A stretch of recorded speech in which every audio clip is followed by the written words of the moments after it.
foi aqui, só. Não, da Márcia é a Mari. Eu tava em dúvida. Vai, Cris. Não, do investimento. Você quer silêncio, vai no silêncio lá. Microfone. Não, não é nada. Pera aí, ó. O mesmo microfone, não. Eu tava em dúvida. Não, é que eu tava em dúvida.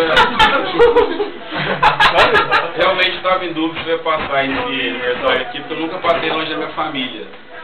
E realmente valeu a pena, porque são uma família pra mim. Eu fiquei muito feliz. É verdade, eu também. Eu não esperava isso, assim, é bom saber que vocês gostam tanto de mim. Eu nunca tive amigo assim, acho que nem um pouco São Lourenço me tratou tão bem às vezes. Eles são como irmãos pra mim, eu tô muito feliz com cada um.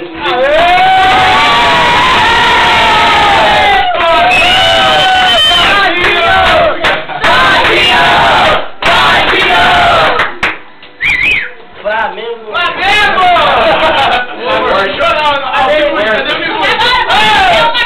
Cerveja. Tá com a flor. Aqui é a caixa. Aí isso aí, o mais importante era a caixa de cerveja que ele ia dar agora. Então, eu sei que relação. Tá aparecendo todo mundo, Gente, estamos esperando mais uma cerveja. Tem até um restinho de uma coisa. A gente tá esperando a cerveja chegar. Ah, com certeza, lógico. Cerveja é mais importante.